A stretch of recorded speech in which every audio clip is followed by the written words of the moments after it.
Welcome, brothers and sisters. Welcome to the Straight Up Integrity Real Talk channel. I'm your host, Lamar. Thank you for tuning in. Hope you guys enjoyed the panel. We're going to that was just my first one. I'm going to be doing some more panels. It's going to start getting better equipment. So you guys just bear with me.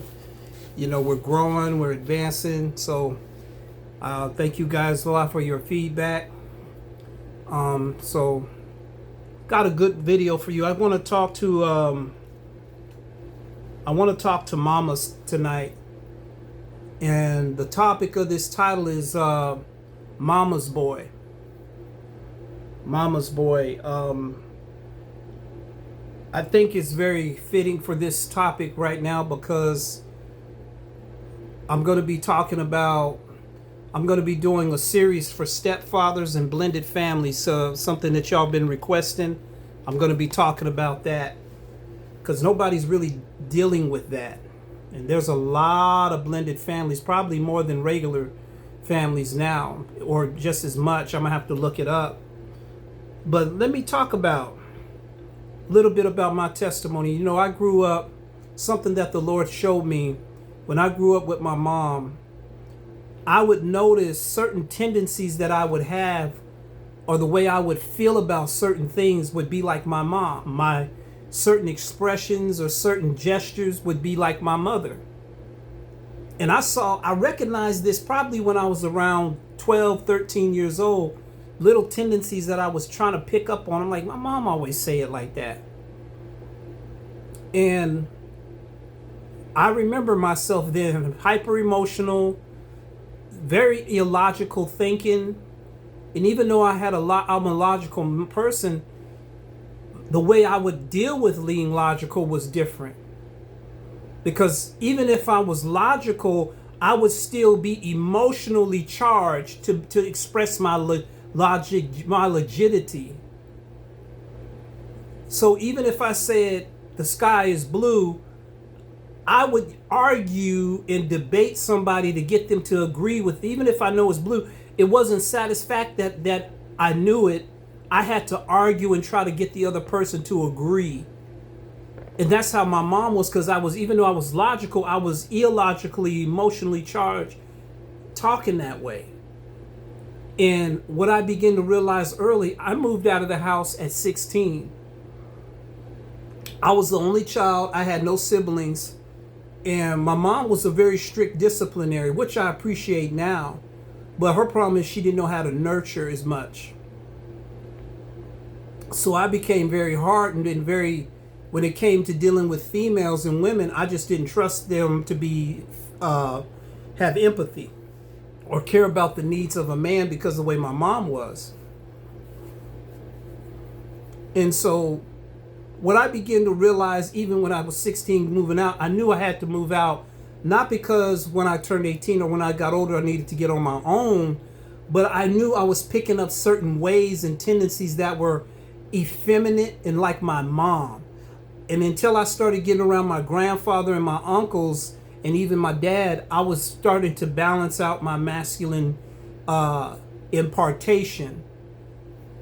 What happens to a lot of boys, and this is where you see they did the same thing to me in school, try to diagnose me with ADHD and autism and ADD. They tried to diagnose me because when boys don't have structure at home, healthy fathers at home to balance them, they don't know how to regulate themselves. And then they start wanting to put these kids on pills. This is something the school system has done. And even if a kid is hyper, it's because he has not enough activity. What do they make the kids do in school? Sit down, be still. When they took out PE and all those physical activities in school, the boys got a little more hyper and more. They started arguing more. It's a way to effeminize the boys. So here's the problem.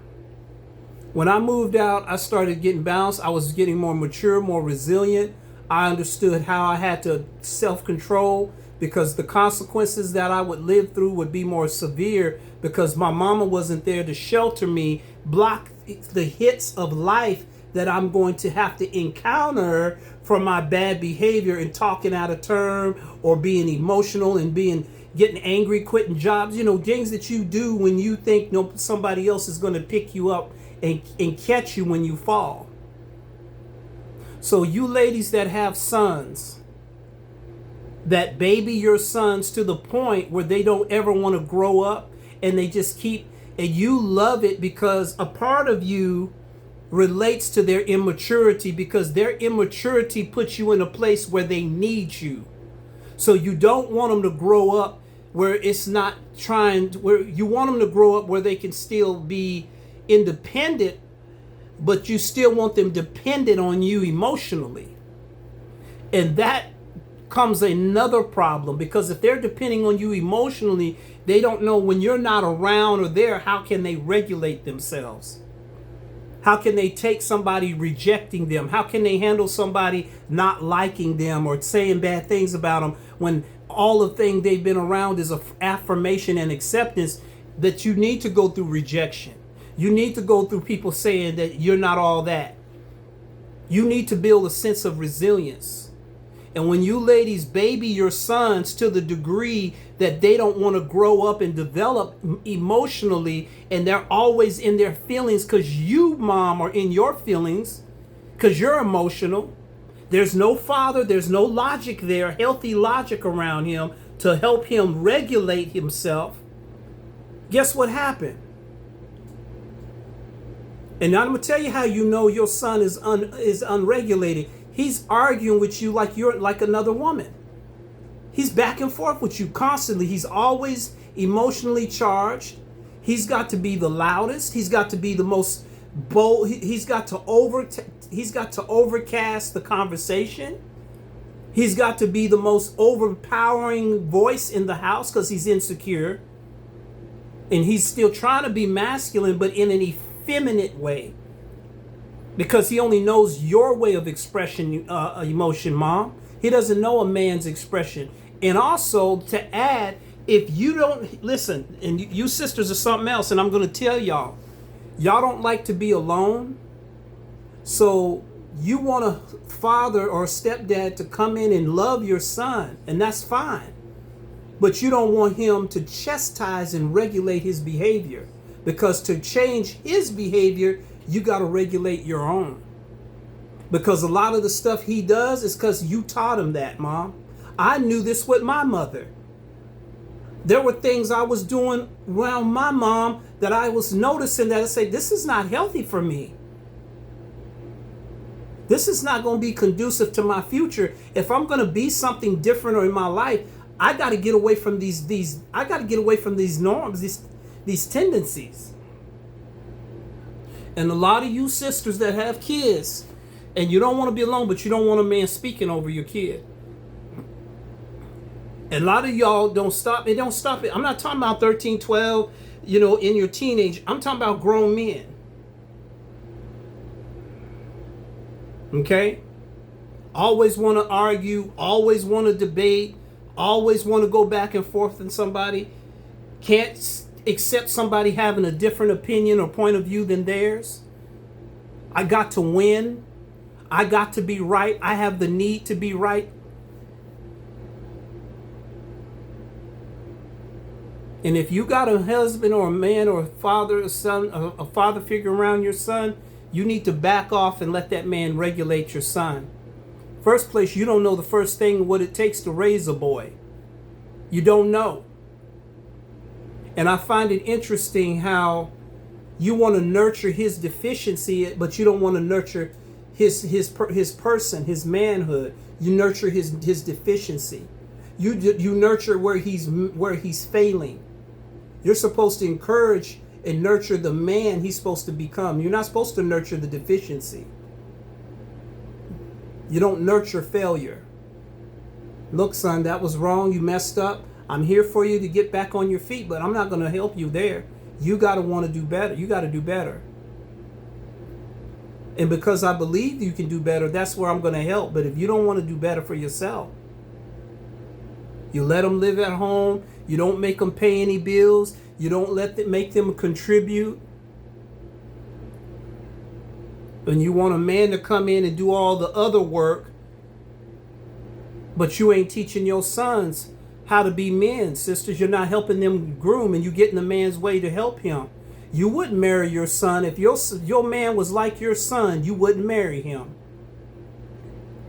Your husband was emotionally charged and all over throwing stuff, kicking and screaming, you wouldn't have married him. But then it's okay for your son to behave that way as a grown man. You mama's boys need to, some of you sons that are still, you know when it's time for you to get out on your own.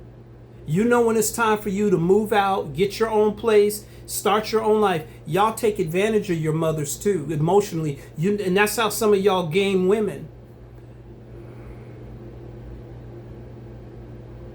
You know your mama's sweet spot, and you stay there, and she'll give you a pass. Sneaking money behind your stepdad's back, sneaking money, having conversations behind his back, being a secret ops. That's demonic. That's wrong. If somebody, you don't live with somebody, you let your mom, you grown enough to support yourself, get your butt out of the house, get your own apartment, get your own place or roommate, and let your mom have her life. Stop being lazy. Stop coming up with excuses why you shouldn't do what you need to do because you're a mama's boy.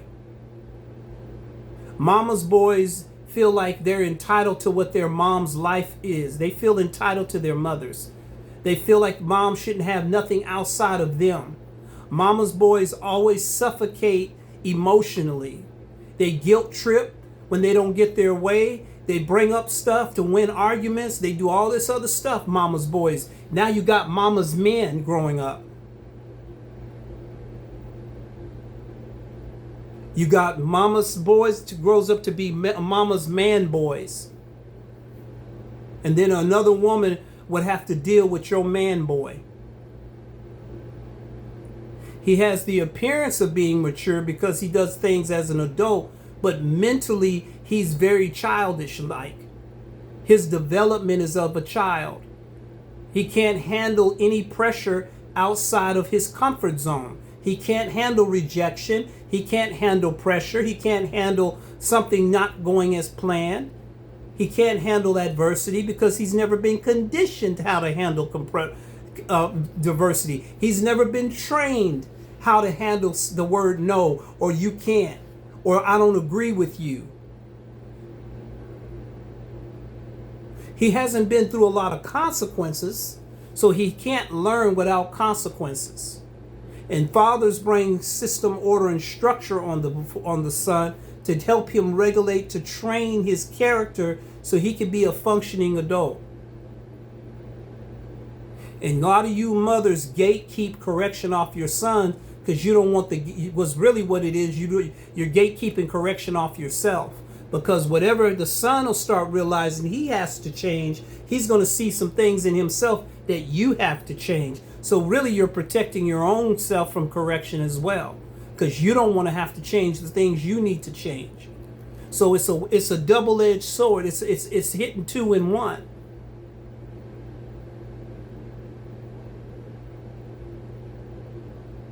Not making him do chores around the house, not making him save his money, not being accountable to anything. He just does whatever he wants when he wants. It's not a whenever he wants world. It's not a whenever he wants reality. It's not whenever he wants life. You move in somewhere and don't pay rent, they throw you out. You don't pay your car payment, they take it and repossess it. If you break something, you go to court and get sued to repair it. Everything has a consequence, good or bad, right or wrong. And that's what they need to be trained. The Bible says train up a child, and then when he becomes old, he will not depart from it. And I know a lot of y'all think y'all have the moral ground because you're the one raising the children.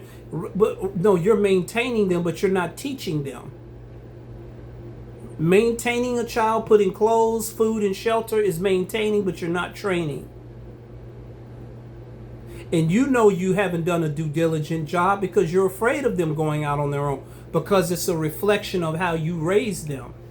So to save yourself from the shame, I won't let them have to experience anything outside of me so it doesn't come back on me later.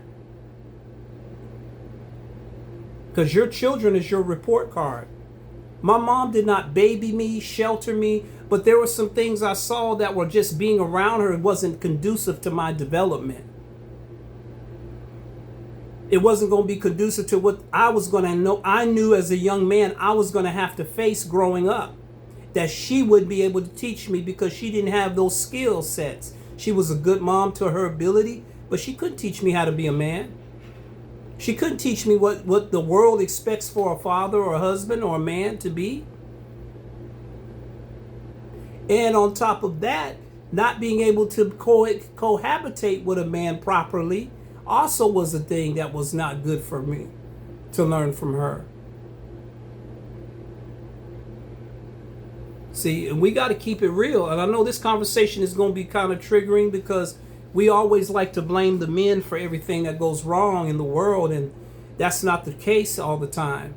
And especially when you've had multiple relationships, you're the common denominator. And when your son has a problem developing, that's a reflection on you, mama. Especially if the father's not involved. That's something you need to look at. My mom is in that category. Can't stay in relationships, can't get along with men, pick the wrong type of men. First, don't even know what a real man is in the beginning to pick a good man. We think a good man is somebody who comes and does sponsorships for us. We think a good man is somebody who just makes everybody else happy and be quiet. You come in and pay bills, make us comfortable, say be quiet, don't say anything, let us do what we want. That's what y'all think a good man is. You think he's a sponsor. You think he comes in and sits you down, retires you, cleans up your life, makes you better, puts you out on display, and that's it. You don't have nothing you need to contribute to his life. That's not what being a good man is. Being a good man, you got to pay a price. You got to do some things to change and adapt. It ain't all about you and your kids, sister. He didn't have those children with you. Now, if he wants to love them as his own, that's wonderful. But by no means of the word is he obligated emotionally, financially at all. Especially when they grown. Stop making another man be restitution for what your baby daddy did not give. Stop making another man pay restitution on everything. And now that you got a good man that wants to love you and your children, you're making him pay the debt, the emotional and financial debt that you felt you did not get compensated for in the previous relationships. I know I'm talking. And you're not even concerned about how he's experiencing you and your child. Your child sometimes is sometimes your son needs something on his butt. Sometimes your son needs to be manhandled sometimes. Sometimes that's necessary. And because you never had a father that you trusted and was healthy to show that child, you don't know what it looks like, so you don't trust anything a man does. And that's why y'all argue. That's why there's pushback in the marriage. That's why there's confrontation. Because you don't feel secure. You love his provision, but you hate his leadership. Because you've never had any man tell you what to do. And the only man you can let is your boss. And I'm sorry, sisters, I love y'all, but y'all need to learn. It's not all about you and your kids, man. It's not. Even Jesus said in his word, if you love your son and daughter more than me, you're not worthy of me. Where's your pastor teaching that? We're supposed to love kids, love them, but they're not married to you. If you know you're getting in something and somebody's courting you to marry you, they got to love your kids, but your kids got to love him too. It's a two-way street. You teach them how to love. We always telling a man what he ought and better do, but there's nothing on the sisters. That's why they ain't getting married. That's why they got all these black churches with all these black women in the church can't keep husbands or get husbands because they don't have to give anything. They don't have to share with their 5 kids by different men. Huh? We don't want to talk. We don't want to have this conversation. It is not another man's job to repair your damaged life or things you did wrong in your previous life, no more than it's your responsibility to repair his past. You coming in with stuff, you better be thankful and be grateful how that man loves you and appreciates you and your children. You don't come in there acting like some doggone acting like some creditor, some emotional relationship creditor that owes you interest on their loan, because he don't. The man that did it, you hold him responsible, not the man that's trying to love you. And when you don't allow, sisters, a man to love you properly, your children don't know how to let a person love them as well. You deprive them from knowing what it feels and looks like based on your deficiency to accept somebody loving it. And I ain't never seen this. I know what I'm talking about because I counsel this. I counsel couples like this. I ain't just blowing in the wind. Some of you sisters don't know how to let a man just love you for real because it puts you in a place that you're not in control. What does that mean? I have to be vulnerable. And that means my children have to be vulnerable. If his money's good enough, then his leadership should be good enough. You married his leadership, not his pocketbook. No more than he married your heart and your life more than your body. But see you Negroes, you black folks, we've been in the transaction for so long that you almost have to unlearn the transactional way of doing things in a relationship to know what a healthy relationship looks like.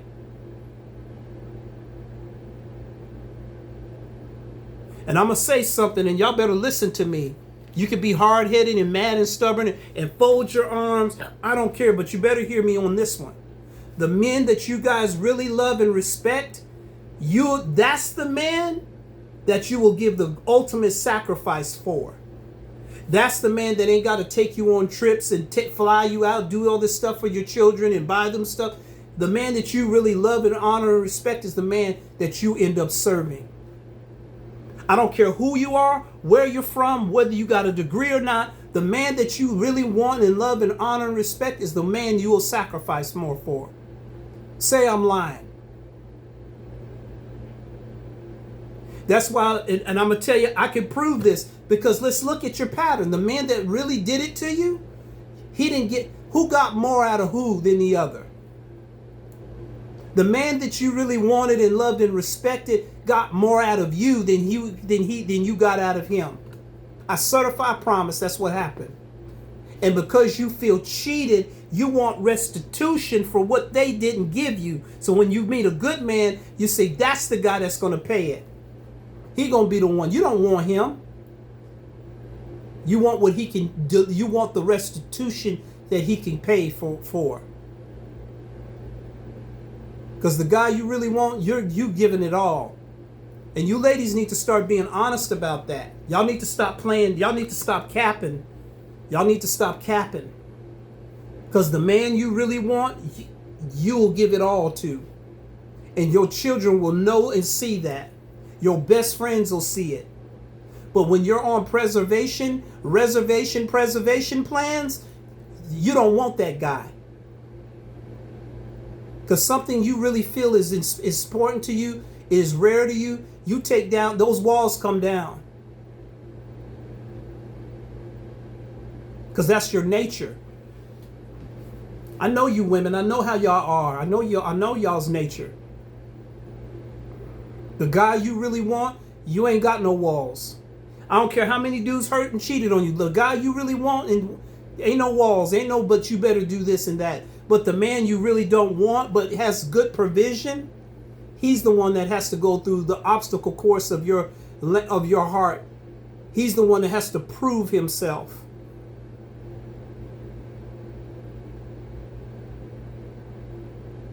And you don't think you got to prove yourself because you got children. You think your value has more weight because you have children and he might not. You put yourself above him because you have children. That had nothing to do with the man him. That had something to do with you and the gentleman you had babies with. Your value doesn't go up because you got children, because they have their own value. No more than if he had kids and you didn't have them, that his value goes up. God don't look at it that way. God is no respecter of persons. And I know this is going to be a hard message. When your sons don't see healthy interaction with you two and don't see you feeling trusting, he's going to question his own value based on your devalue of a man, feeling safe with a man. He's going to question himself because his identity is in the picture you give to him. The portrait you paint in front of him is what he's going to believe in himself. And if he sees failed marriages, failed relationships, you talking negative about men, that's where he's going to get that's where all that anger comes from in those boys. Lack of discipline and self-control, and then you not showing him where his identity lies in a family, who he can relate to. And in some cases, your sons can end up resenting you. And don't let it be a situation where the stepdad and him got along and then you got upset. And some of you ladies don't like to see the men closer to the children than you are. I've seen women sabotage marriages, relationships, when the kids started bonding with him more than her.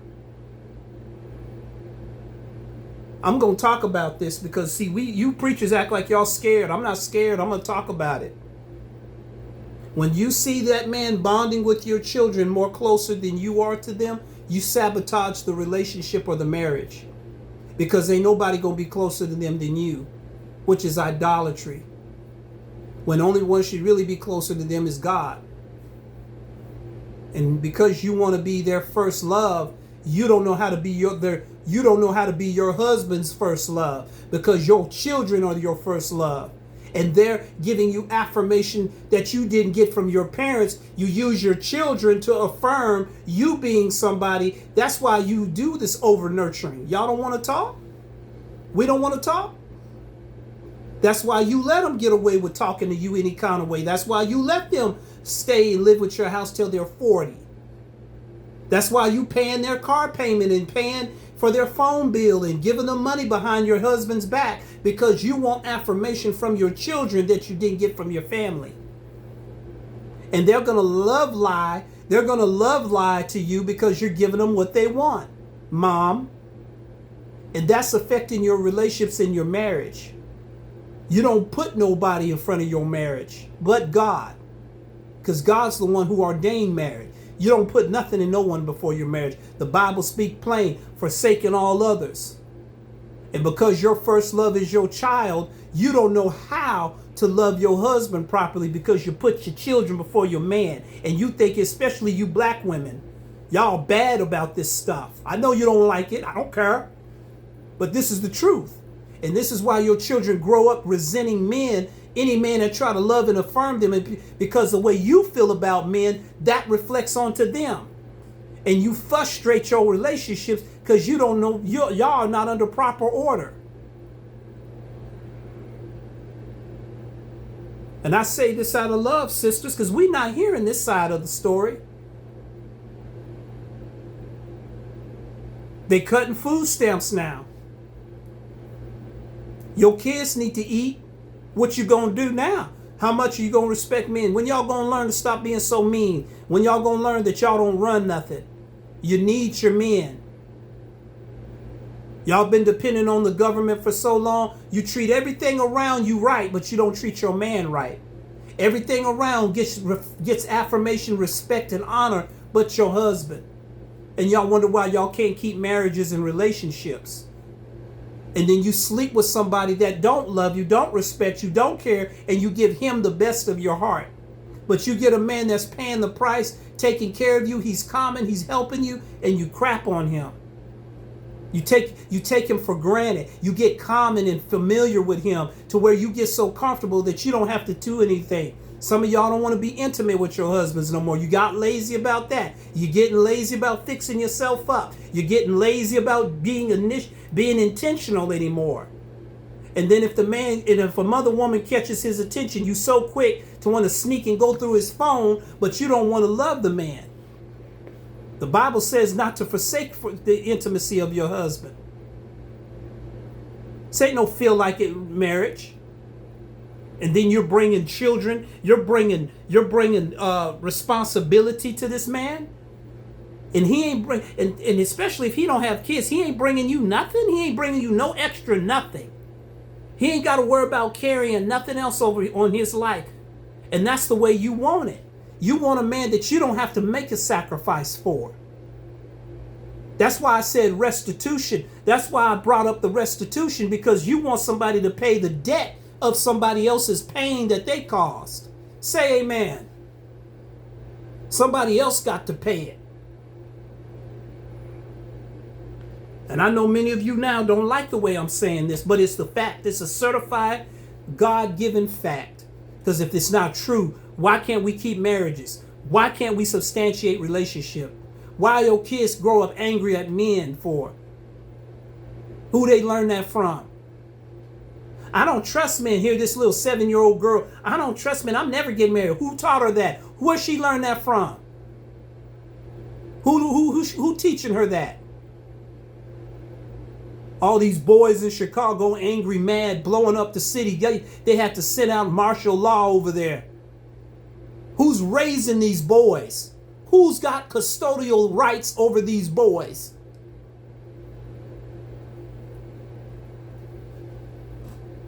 Mama's boys. Getting their way when they want to. Nobody can tell me what to do. You ain't my daddy. That's all those brothers out there in Chicago are like. Mama's boys. Sensitive and ready to kill somebody over words. Ready to throw their life away. Mama's boys. Hyper emotional, estrogen level reactive. Hypersensitive. Pull a trigger if you look at them wrong. Mama's boys.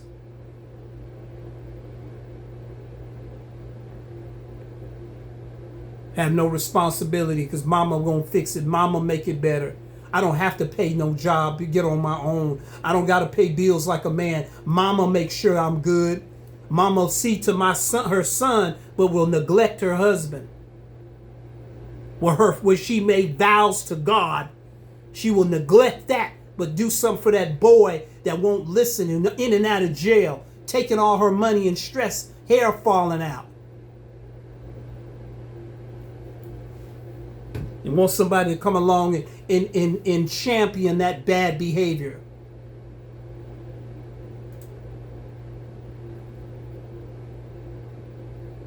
Mama's boy.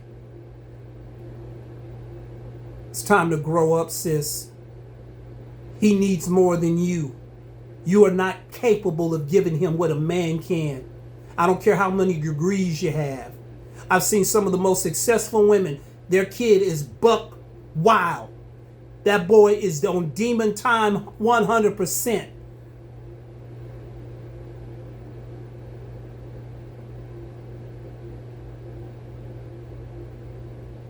Boy just as crazy as a vampire bat in the sunlight.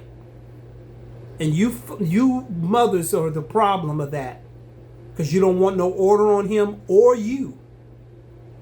So you make sure that stepdad don't step on your toes when there shouldn't be no toes. He needs structure and order and discipline. And in a lot of cases, you do too, Mom. Because if you didn't, your son wouldn't be so crazy and wild. And I'm talking to myself. I would have been wild as crap sitting up under my mom. And I only want to go around and talk to women. That was another problem.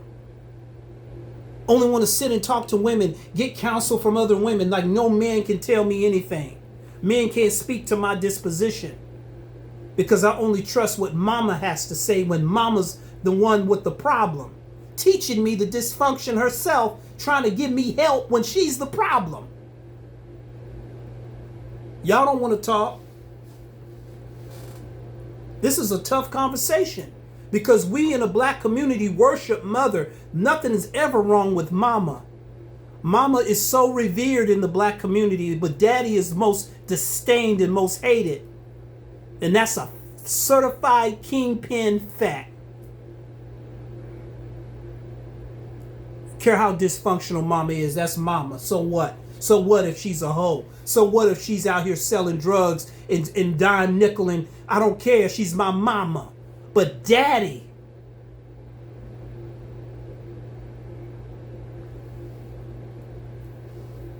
So if the father don't get the honor, what do you think a stepfather gonna get? What a woman like that don't know how to honor anything that's being good or someone being good to her, trying to love her, trying to support her. What do you think that's going to look like?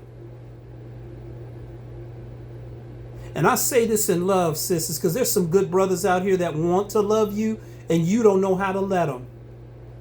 Because you're stubborn and you trust your phone, you trust your pain and your distrust more than you trust the man to want to love you, but you don't want to be alone. And you're not ready to be loved or to give love, but you want to be loved. I pray for you, sisters. I pray for y'all. And I say this out of love because I'm concerned. I'm going to be doing a stepfather series. And you think this video's lit? I got some more.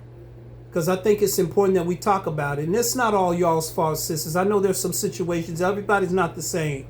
All situations are different. This is not to all the women. But those of you that are guilty, this is for you.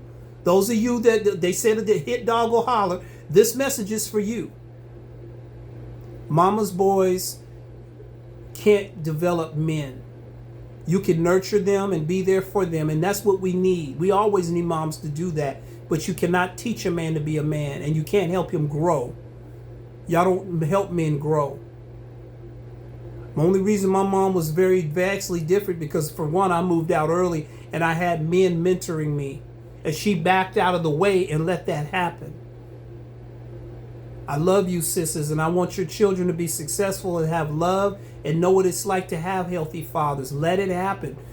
Get out of the way. Back off. Let that man love your children and guide your son and discipline your son. You'll thank him for it later, I promise. Trust the process. I know it's not easy, but if you want that man to stay there and be a part of your life, then you got to give him rights too. If he's paying all the bills and taking in kids that ain't his, he has every right to say something. If not, don't leave that man alone. Don't take from him and then tell him what he can't say. You're wrong. You're a user. If the only thing he's good enough to do is pay for stuff and he can't speak to nothing, you are a user. I don't care what you say, I love you, but you're a user. Because you don't trust no man, but you trust his money to support. That's that street, that's that transactional stuff that we need to come out of, black people. Black women, black men, we need to stop transactioning bad behavior in our culture. God bless you. Thank you for tuning in. We're going to be talking to you soon. God bless.